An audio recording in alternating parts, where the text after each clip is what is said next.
Doctor Ambedkar के नाम पर वोट लेकर, संविधान के नाम पर वोट लेकर, और वहाँ पर आप नहीं बोलते, मुंह पर टेप लग जाता है और आप ये मूर्तियाँ लगवाने में कामयाबी नहीं हासिल कर पाते हैं, तो आप चूड़ियाँ भी पहन लें अपने हाथों में, ये मैं आपसे कह रहा हूँ। और फिर आप डॉक्टर अंबेडकर और संविधान की बात मत करना। अगर असली मर्द हो और नेतृत्व करने की क्षमता तुम्हारे अंदर है और डॉक्टर अंबेडकर और संविधान की में आस्था तुम्हारी है, तो मर्द बनकर पार्लियामेंट के अंदर पहले ही राउंड में, पहले ही दिन वो प्रस्ताव पास कराकर और दोबारा से संसद के मुख्यालय पर डॉक्टर अंबेडकर की प्रतिमा को वापस लेके आने का काम करना, वरना अगली बार जब चुनाव में तुम आओगे संविधान और डॉक्टर अंबेडकर के नाम पर वोट मांगने, तुम्हें जूतों से मार मार के तुम्हारा मुंह लाल हम कर देंगे। नमस्कार, मैं उमदेव। आज हम हैं गाजियाबाद में, हमारे साथ हैं मुकेश गौतम जी। मुकेश गौतम जी राष्ट्रीय परिवर्तन शक्ति के अध्यक्ष हैं। सर, जो पुरानी संसद है हमारे देश की, वहाँ से बाबा साहब की प्रतिमा हटा दी गई है और जो महात्मा गांधी उनकी प्रतिमा हटा दी गई है। इसके अलावा शिवाजी की भी प्रतिमा हटा दी गई है। लोगों में काफ़ी आक्रोश भी है, मीटिंग करने लगे हैं, अपना जो विरोध जताने लगे हैं। इस पूरे मामले पे क्या कहना चाहोगे? सभी दर्शकों को मेरा जय भीम, नवोदय, जय रविदास। और भाई, इस विषय में आज रानी झांसी रोड पर एक सभा भी समाज ने की है। मुझे भी निमंत्रण था, लेकिन मैं किसी कारणवश पहुंच नहीं पाया हूं। ये बहुत गंभीर विषय है, चिंता का विषय है कि सरकार हमारे अस्तित्व को किस तरीके से धीरे धीरे कर समाप्त कर रही है, मिटा रही है, हमारे वजूद को ख़त्म कर रही है। 14 अप्रैल पर पूरे देश, पूरी दुनिया से, भारत के बाहर से भी पूरी दुनिया के लोग 14 अप्रैल पर संसद पहुंचते थे।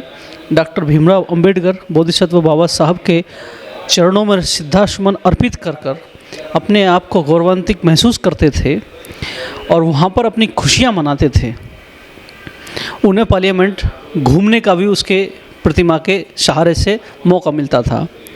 लेकिन वो जो भीड़ थी दिन प्रतिदिन बढ़ती जा रही थी और डॉक्टर अंबेडकर के अनुयायी हर साल 14 अप्रैल पर लाखों से करोड़ों की संख्या में होते जा रहे थे।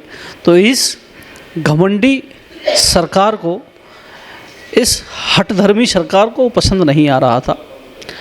इसने इस तरीके की बचकानी हरकत की है, सभी महापुरुषों को उठाकर उनकी प्रतिमाएं हटाकर और बैक साइड में लगाने का काम ये कर रहे हैं, जो कि बहुत गलत है। लोगों की आस्था उनसे जुड़ी हुई है और पीछे लगने का मतलब है उन मूर्तियों का, उन प्रतिमाओं का जो मायने हैं, जो उनकी जो एक आस्था है, वो लोगों के दिखेगी नहीं। वो चीज़ें वो छुप जाएंगी, उनके मायने ख़त्म हो जाएंगे प्रतिमाओं के, क्योंकि एंट्री गेट पर लगी हुई चीज़ और घर के पीछे लगी हुई चीज़ में बड़ा फ़र्क आ जाता है। मोदी जी अगर संविधान का नाम लेते हैं या डॉक्टर अंबेडकर की बात करते हैं, तो मोदी जी वो दिखावा कर रहे हैं। डॉक्टर अंबेडकर का नाम लेना और डॉक्टर अंबेडकर के मिशन मूवमेंट के विपरीत कार्य करना, ये बहुत अपने आप में ठीक नहीं है। नरेंद्र मोदी जी को चाहिए कि उस प्रतिमा को ना हटाकर उसे वहीं गेट पर स्थापित कराएं, ताकि संसद में जाने वाले लोग एक गौरव के तरीके से, एक उत्सव के रूप में 14 अप्रैल के प्रोग्रामों को जिस तरीके से मनाते आ रहे हैं वैसे ही मनाते रहें। लेकिन अगर ऐसा कर रहे हैं तो समाज एकजुट होने की तैयारी में है। एक बड़े आंदोलन की ये तैयारी चल रही है समाज के अंदर, और समाज बिल्कुल भी ये बर्दाश्त नहीं कर पाएगा कि पार्लियामेंट से बाबा साहब डॉक्टर अंबेडकर की प्रतिमा हटाकर पीछे की तरफ लगाई जाए। प्रतिमा लगी है सुप्रीम कोर्ट में, उससे नरेंद्र मोदी जी का कोई लेना देना नहीं है। वहाँ पर चीफ जस्टिस डी.वाई. चंद्रचूड़ साहब का वहाँ पर एक बहुत ही बेहतरीन निर्णय साबित हो रहा है उस प्रतिमा को, क्योंकि डॉक्टर अंबेडकर भारत के सर्वप्रथम कानून मंत्री रहे थे, संविधान के ड्राफ्टिंग कमेटी के चेयरमैन रहे थे। तो वो एक निर्माणकर्ता, एक मेकिंग करता व्यक्ति, जो मेकिंग करनी जिसने इस भारत के कानून की, अगर उनकी प्रतिमा सुप्रीम कोर्ट में नहीं लगेगी तो कहाँ लगेगी? तो ये जो सुप्रीम कोर्ट के जो चीफ ऑफ जस्टिस हैं डी.वाई. चंद्रचूड़, ये उनका बहुत ही अच्छा कार्य रहा, उसके लिए हम बहुत बहुत धन्यवाद करते हैं। लेकिन नरेंद्र मोदी जी के इस पहल पर हम बहुत दुखी हैं और एक बड़े आंदोलन की तैयारी में समाज लगा हुआ है। लेकिन मोदी जी ने तो कहा था कि मैं बाबा साहब के संविधान की ही वजह से प्रधानमंत्री बना हूँ, संसद पहुँचा हूँ। तो वो तो बाबा साहब को लेकर कई जो है अपने भाषण दे चुके हैं, बहुत मानते हैं बाबा साहब को। मोदी जी सब कुछ जानते हैं और मैं मोदी जी की बात ना करके मैं उस विपक्ष से बात करूंगा जिसने संविधान और डॉक्टर अम्बेडकर के नाम पर इस देश में वोट लिया है। दबे कुचले लोगों का, अनुसूचित जाति जनजाति के लोगों का, अल्पसंख्यकों का जो वोट लिया है वो संविधान और डॉक्टर अम्बेडकर की आइडियोलॉजी को बचाने के नाम पर लिया है।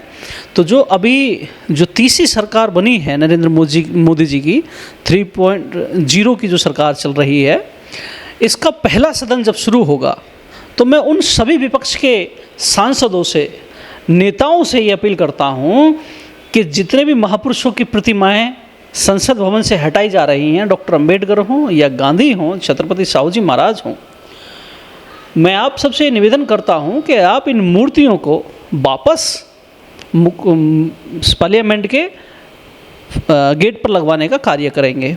अगर आप इस बात को सदन में उठाते हैं और ये प्रतिमाएं बिना आंदोलन के ही आपके कहने मात्र से अगर स्थापित हो जाती हैं जहाँ से हटाई जा रही हैं, तो यकीन माने कि समाज आपके साथ एकजुट होकर खड़ा होगा। लेकिन 131 दलित सांसद भी हैं जो बाबा साहब के संविधान की वजह से ही वो सदन में जाते हैं, संसद में जाते हैं। 4000 विधायक भी पूरे देश में।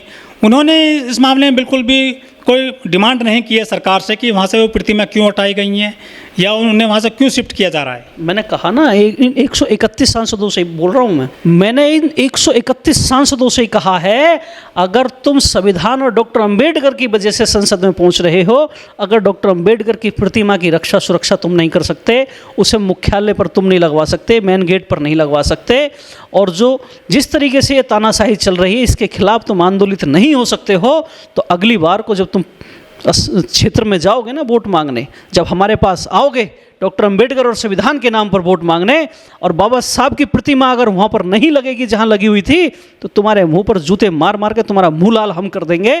तुम इस काबिल नहीं हो कि डॉक्टर अंबेडकर की बात कर सको, तुम संविधान की बात कर सको, तुम इस काबिल नहीं हो कि सुरक्षित सीटों से चुनाव लड़कर तुम पार्लियामेंट जाओ।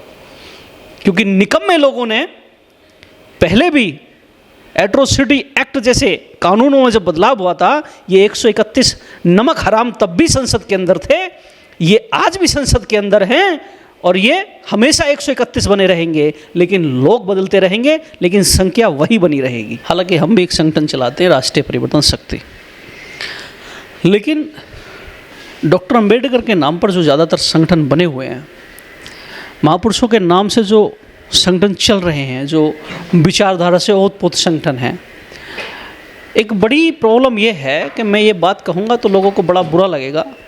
कुछ लोगों ने जो ज़्यादा समझदार और बहुत ज़्यादा पढ़े लिखे हैं, बहुत ज़्यादा सरकारी नौकरियों पर बड़े बड़े पदों को लेकर बैठे हैं, उन लोगों ने मिशन को वेंटिलेटर पे ऑक्सीजन लगाकर डाल रखा है। वो ना तो मिशन को ख़त्म होने दे रहे और ना वो मिशन को आगे बढ़ने दे रहे हैं। वो सिर्फ अपनी एक ईगो को बचाए रखने के लिए कि कोई ऐसा ना हो कि आने वाली पीढ़ी ने हमसे सवाल कर दिया कि पापा आप सरकारी नौकर तो बन गए, आप IAS IPS तो बन गए, आप मैनेजर डिप्टी कलेक्टर तो बन गए, लेकिन आपने डॉक्टर अंबेडकर के लिए क्या काम किया, आपने मिशन पे क्या काम किया। तो इसलिए वो मूवमेंटों में शामिल तो हैं, लेकिन दिखावे के लिए, जवाब देने के लिए कि हमने बेटा ये काम किया, हमने ये संगठन चलाया, लेकिन वो संगठन चंदा इकट्ठा करने के अलावा, मौज मस्ती करने के अलावा, पार्टियां मनाने के अलावा कोई काम नहीं करते। अगर संगठन धरातल पर काम कर रहे होते तो ये एट्रोसिटियाँ नहीं होती, ये पार्लियामेंट से बाबा साहब की स्टेचू नहीं हटती, और केंद्र में जिस तरीके से दमनकारी सरकार चल रही है, ये दमनकारी सरकार कब की उखाड़ कर फेंक दी होती।